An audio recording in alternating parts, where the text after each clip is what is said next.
doubt, fear, anxiety.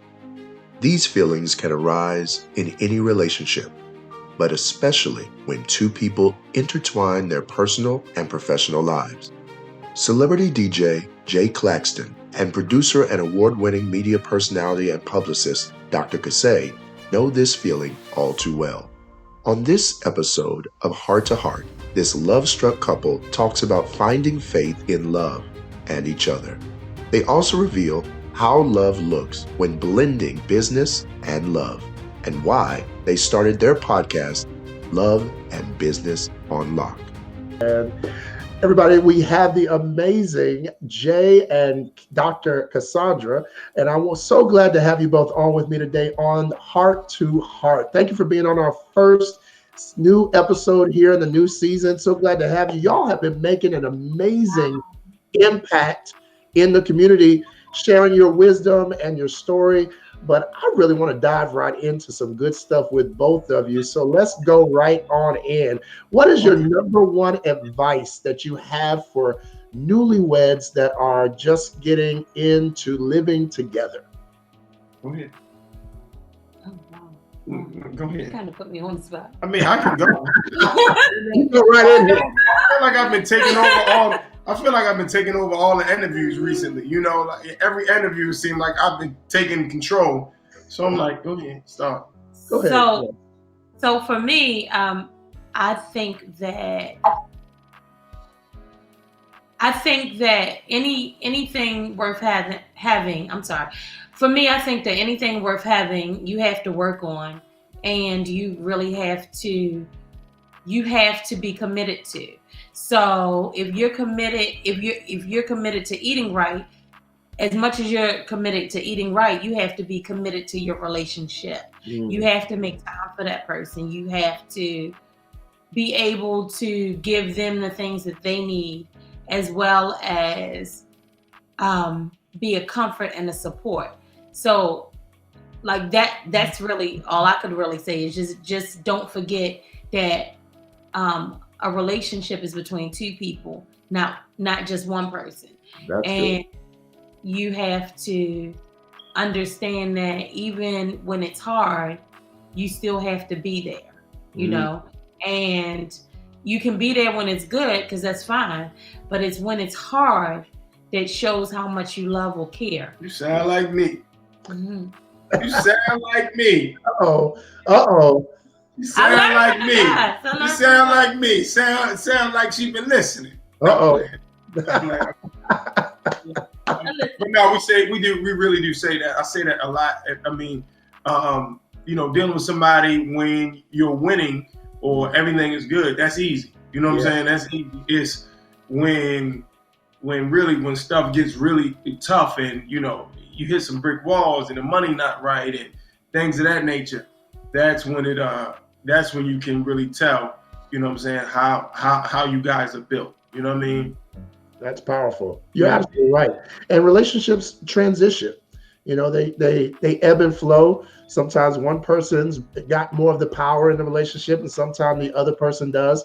But I tell my clients all the time that you have got to look at each other as authoritative figures in your life. It's kind of like how you talk to a police officer is completely different than how you talk to your homeboy. It's a level of respect that you instantly give somebody you think is in authority. So if you both look at each other that way, then you talk to each other a certain way. A lot of times we get way too comfortable with each other in relationships. We go all in, like we talking to somebody that we ain't never seen in our lives. Like we call each other out each other's names and argue, but relationship really is supposed to be about treating each other with respect like you would somebody in authority. Have you ever thought of talking to each other that way? What's your dynamic in your we don't have those issues. So we don't have that even because one, I'm not gonna call out her name. She's not gonna call me out my not name. Not at all. Because that B word is that I have an issue with that. Like I don't even know how people play and call each other that. You know. You know, dudes call each other that, girls call each other that. No, that's not it. I'm not gonna call you that. I'm not gonna call you a clown. I'm not gonna do that. I'm gonna give you the proper level of respect because I want you to respect me as well. You know, so some, you know, early on we would kind of, you know, she ain't backing down, I ain't backing down, and nobody's hearing nothing nobody's saying.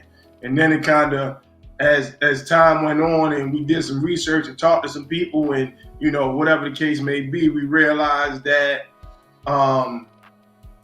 we both can't talk at the same time. And I use that with everybody, with homeboys, my kids, you know, everybody. You know, man, I like even still talking to my ex-wife when we dealing with my daughter.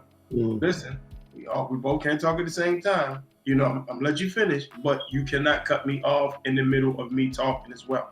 So that has worked for us, you know, and, you know, I will say that her approach has changed as well, you know, and like even, you know, full disclosure, we fly and we drive, you know, back and forth from Atlanta to Baltimore, from Baltimore to Atlanta. Yeah. And, you know, because, you know, the work we see is in Atlanta, the family is in Baltimore. So, right. You know, even when we in them cars, and we in a car and we might not see each other eye to eye, and we got a 10-hour drive, you know, it's the emotion is taken out of it, you know, and really for both of us, and it's work. Even if we don't agree, we at least heard each other. You know what I'm saying? And then the other thing, as far as as far as me as a female, okay, so I was raised different. You know, I was raised old school, right? So Jay is my man. I'm not disrespecting him. I'm not saying anything crazy to him. I'm not wilding out in public. I'm not doing any of those things. Whatever issues we have them behind closed doors, or you know, if we're on the phone. But I'm not ever giving him any smoke. You're not gonna see any of that. And it's funny because when people see that dynamic from me, because I have a very strong personality and I'm a very strong individual. But when it comes to my man, I am very submissive. Period. Point blank. Yeah. Because I was raised to respect the head of my life, and he's the head of my life. So, amen. Listen, I ain't had nothing to say. I had all on that one. Well, what is a challenge in your relationship that you still have to overcome on a constant basis? I mean, you know, it's still with disagreements. They still a challenge. You know, we communicate better, but our disagreements are still challenges. You know, it's as much as we're alike, we're different in a lot of ways as well. I mean, you know, so sometimes we'll butt heads, and that happens, you know, and that happens. And I think that she does a better job of, regardless if we butting heads, the business still got to be done. Sometimes if we butt heads, I'm like, okay, I don't, you know, beat it, please. Like, I need some time. Let me go to the gym. Let me go smoke a cigar. Let me go have a drink. Let me get out of here. She is like, yo, this still got to get done, which it does, you know, still got to get done. But she does a better job of, you know, still handling the business when it gets ugly. So, I mean, we still have challenges. I would be lying to you to say that we don't have challenges. That's two people ain't gonna see eye to eye on everything all the time. Just it ain't real life. But to push past it and to keep going and to work it out, and there's been growth on both sides. So we're able to at least hear each other and at least see each other's point. And again, we might not agree, but we at least heard each other and took the information in. You know what I'm saying? And took the information in.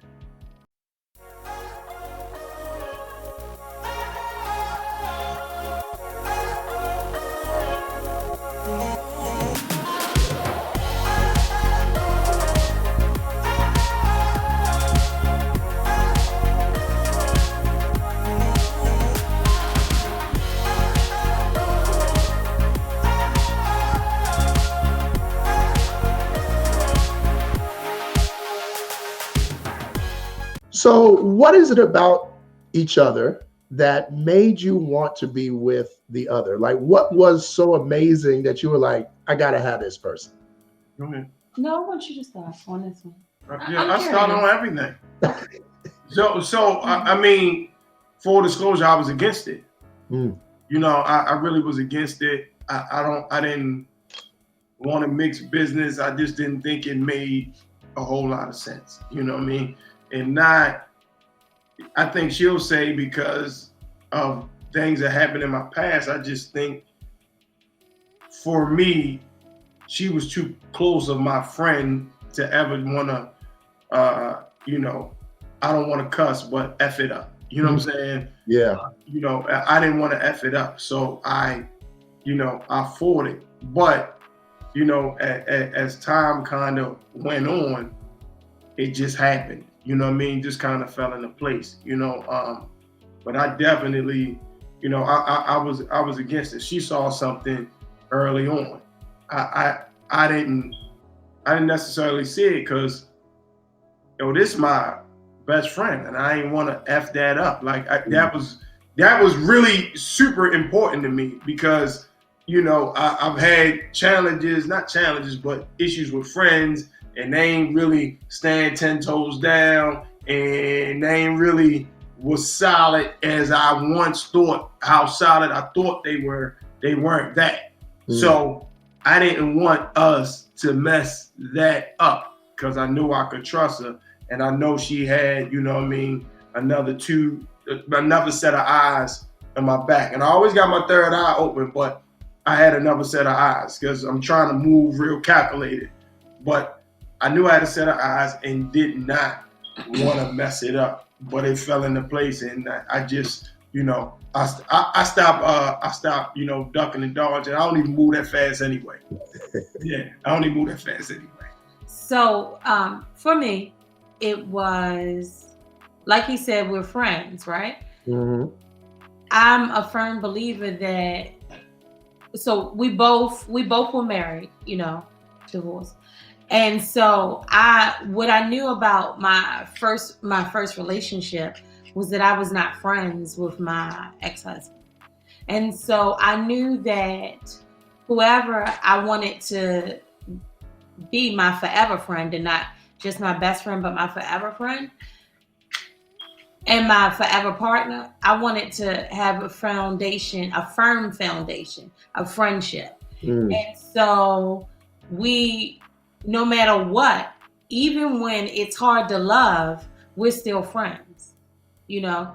So let me switch that around. Even when it's hard to like him, I'll always love him because we are friends. And then honestly, as hard as he thought he was fighting, if you knew the dynamic of even our friendship, it was hard for him. You could see, no matter how hard he fought, you could see that, yeah, man, you just fighting. So I'm gonna let you go ahead and fight. I'm gonna let you go ahead and do all of that. Because for real, if even as friends, if I was like, man, I'm gone, I can't do this,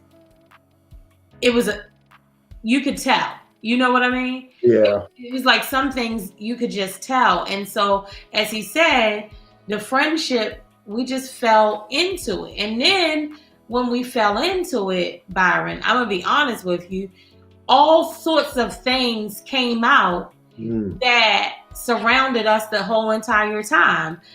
For instance, my dad's a pastor. My dad is the pastor that christened him when he was a baby. Wow. Our birthdays are a day apart, you know. What's your sign? Scorpio. You know that. I should know that, man. I should know that. You know that. You know that. So our birthdays, my birthday is 3 days before yours, and his birthday is 5 days before yours. Ooh, Lord. So, like, we are the same sign. Like a lot of people that when we were younger that we knew were all in the same circle. So everything surrounded to this, you know, and I can tell you, someone asked us a few weeks ago, or a few days ago rather, is love enough? And I could never say that love was enough before. Can I say love is enough now? Absolutely. Love is enough, even with our challenges. Like I don't think that the word love could really tell you or express how I feel about it. That's powerful. And when did you realize that was the case? That love was enough, or That love was enough. recently? What happened? What was there a moment, or you just had it aha one day in the bathtub? I don't take baths because I'm not sitting in my own dirt. Yeah, I ain't good with that neither. I'm gonna take 19 showers, but I'm sorry. Go ahead. No, it's fine. So you said what happened. So basically, we came to a place where, in every relationship, you have to go on levels, And so as we were transitioning from one level to the other, we transitioned to completely transparent. Like we're transparent with each other, but you know how sometimes you want to protect the other person, so you may not, you don't be honest, but you just don't. So we came to a place of no lies, and so that's what we'll say. Hey, no lies, And so when we got to that place of no lies, there were things about myself and things about him that we had to look at, that, tested. Okay, is love enough? Hello? And love was more than enough for me. I can only speak for Cassandra, but for me, love was more than enough. Wow. What about for you, brother? When did you know that love was enough? I'm here. I mean, it's kind of the same thing, but for real, I'm here. Like I'm here. No, really, because unfortunately, not that I have a short fuse, but if I'm done, I'm done. You know what I mean? Like if I'm done, if it ever becomes to a point where it's stressful, I don't, because I don't want to do that. Like that's bad energy. I don't want to have bad energy around me. I believe in that. When it's bad energy, you wake up groggy, you wake up like worrying, and you wake up not, maintaining the faith. Yeah. And I try not to worry because I know that God got me. So for me, I am.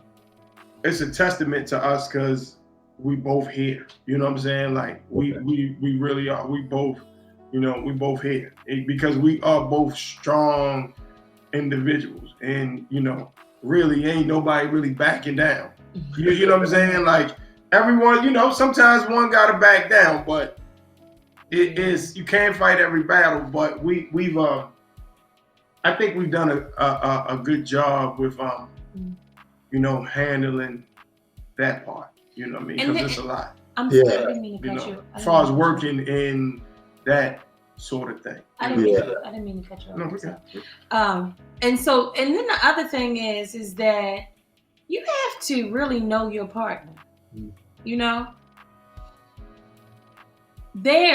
It's funny because if we're in a disagreement, he'll be like, I know you better than you do, Like, you don't know me. But he does. And just like he said, it's like we're here. And we're here because we don't want to be anywhere else, And it's not, no one's forcing the other one. We're here because I realize how much of a value he is to me, and vice versa. And when you decide to be committed to a person, you can tell if a person's committed to you or if they're just playing. What I can say and what I know, I go to sleep every night knowing that Jay's committed to me.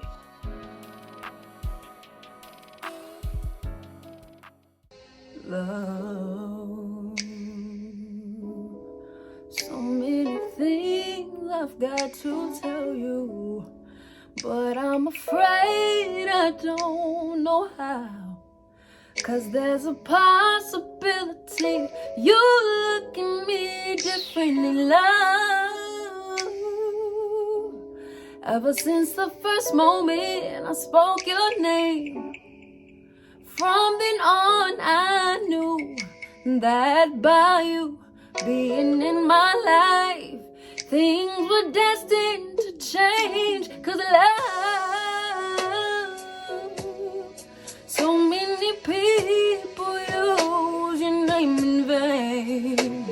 Love, those who have faith in you sometimes go astray. Love, through all the ups and downs, the joy and hurt. Love, for better or worse, I still will choose you first. Ooh.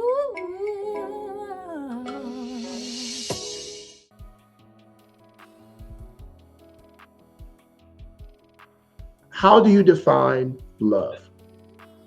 I don't want you to think that I'm deferring, but I really do. That's my thing. If you can deal with the stuff that you don't like about a person, that might be the one. You know what I'm saying? Because it's the same thing. I mean, I'm pretty sure that you've dealt with it. With what you do. No,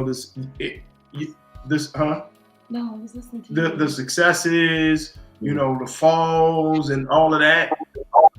When Byron is successful and winning and the money is good and he's talking to all of these celebrities and artists, ain't everybody around.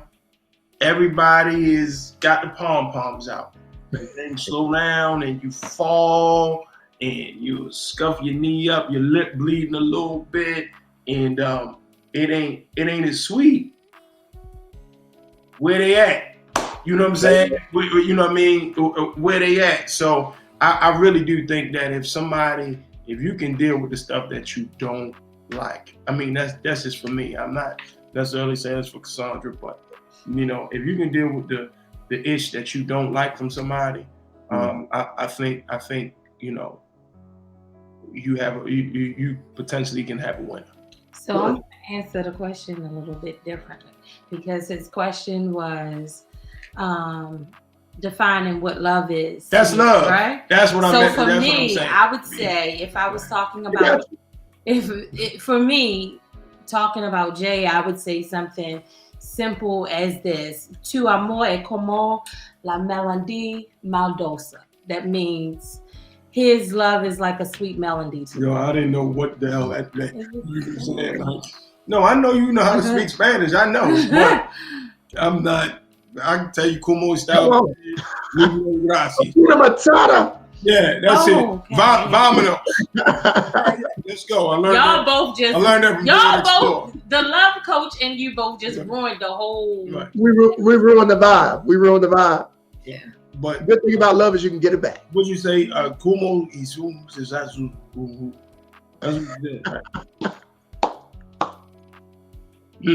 I am funny a little bit. I'm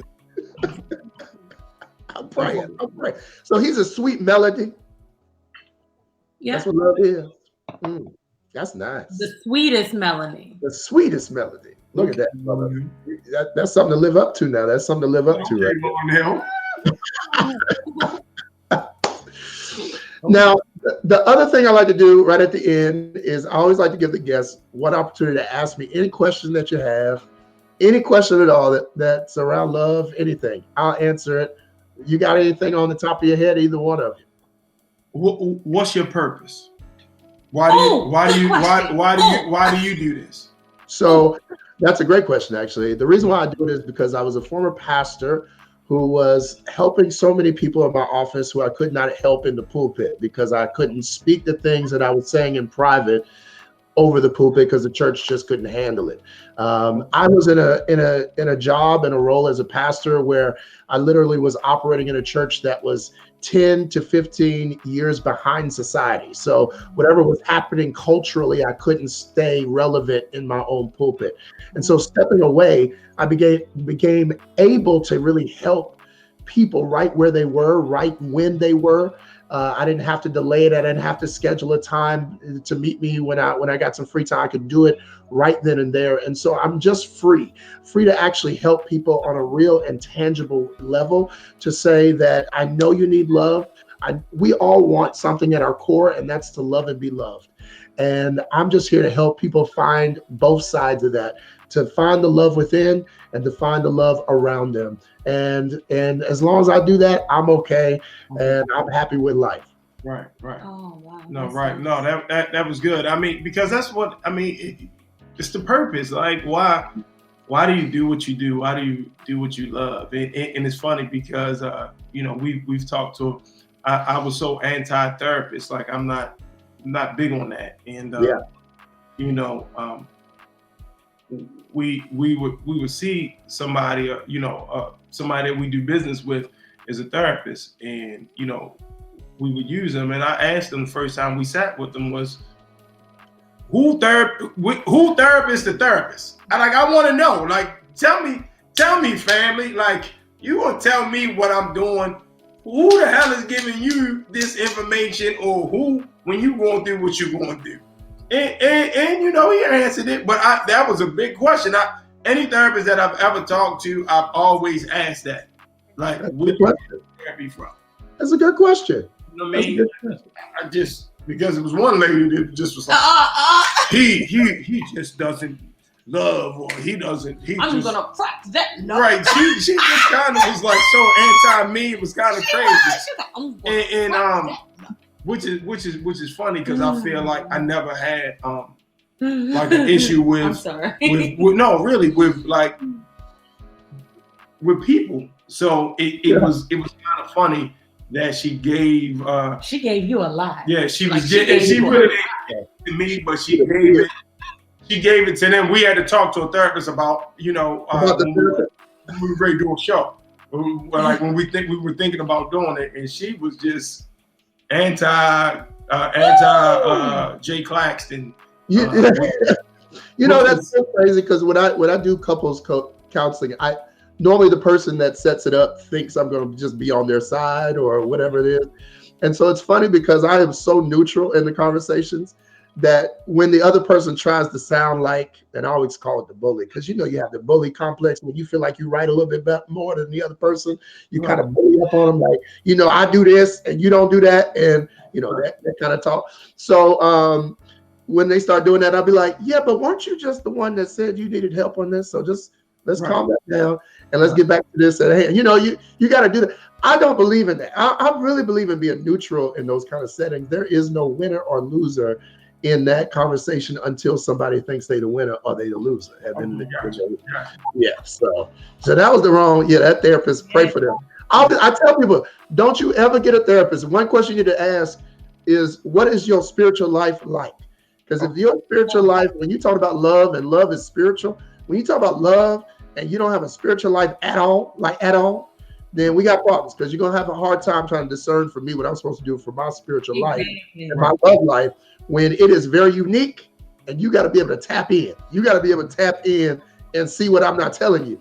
Right. And that's what, that's what I do. That's why I do the work I do. And you know what? And it's interesting that you said that. And I know we have to wrap up and go for several reasons, but that spiritual connection is important, especially in a relationship. Mm-hmm. We're both Christians. We both believe in God. God is the center of our relationship. We don't have a meal where he doesn't pray. Yes. Or, you know what I mean? So it is very important to have that spiritual connection, because without that, I'm not sure. Well, without that, you are two alphas with nothing bigger than you but your own ego. Right. And so that's why you got to have something bigger than both of you that can bring you back down to be like, all right, chill out. Because if not, then your attitude wins, or your attitude wins, your ego wins, or your ego wins. So unless there's something bigger, there's nothing to pull you back down. There's no anchor to say, come on back to reality. Let's get it right. So yeah, I look, it's got to be there. It's just got to be there. Relationships aren't easy, but I wouldn't want to be in a relationship with anybody else but him. Oh, that's nice. If I got to fight, I want to fight with him. Come on now, I like that. Well, thank you so much for taking time and being on and even sharing that. That was a great way to segue into this. Tell us about what you're doing, what you have coming up, and where we can find you. So you can find us because he's lighting his cigar. He's telling you, pray for me. You can find us on all platforms at Love Business on Lock. Of course, we have the podcast that's every Friday. On occasions, we do Wednesdays as well.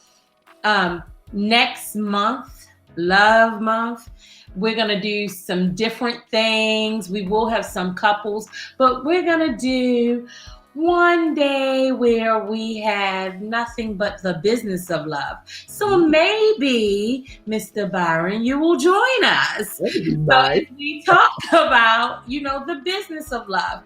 And how that came about is because, we're in the industry. Yes. And Jay's in the music industry. So we have friends who write love songs that everyone in the world loves. Or we have friends like Jay's a radio personality who does nothing but the Love Zone. So you're in the business of love. Or we have friends like Byron who does nothing but talks to couples about love and coaches. So let's talk about the business of love instead of having couples who tell us about their love. Yeah, I like that. Go for that. I'm in for it. Let's go. She on the roll today. I'll tell you, our last few, I kind of just. It was him. It was all him. Like, yo, I was sitting there like this. I really took over this by mistake. It wasn't even on purpose for him. Well, not today. Y'all did a good equal share. It was. Good job. Yeah. Yes. And thank you both again. It's been great having you on with me. This conversation is already one of my favorites so far. I'm really enjoying what y'all are doing and what y'all are offering. Like, this is really big. And so just keep going and don't let anything deter you. Jay, Cassandra, thank you again. And is there a final thought that you would want to leave with anybody else out there who needs to hear some encouragement today? You know what? Really, I mean, just you have to keep negative energy out your circle. You just have to. And it's nothing. There doesn't need to be an altercation or verbal conversation. You just gotta, exit stage left. You have to. And I'm not listening or I'm not having a conversation about what we are going through with, friends, family, co-workers, any of that. Your opinion like assholes and noses. So, you know what I'm saying? It just, I would, all positive energy, listen to some positive audio, read some, some positive literature, and just kind of like follow that. We try to do our best at that. We try to really do our best at that, and it works. It gives you, and do not make decisions out of emotions. 9 times out of 10, it's going to be a bad. It's going to be the wrong decision. Take a little bit of time, step back before you make the decision. And once you make it. But we don't use emotions. Emotions are usually bad. And they're usually bad. So that's my food for thought. Well, thank you so much for that. Excuse me. Well, thank you so much for that. I appreciate it, brother. And thank you both for being on again. Jay, Cassandra, have a beautiful night. And to everyone who out there, please remember that you are worth the love you seek. So seek higher love. Be blessed.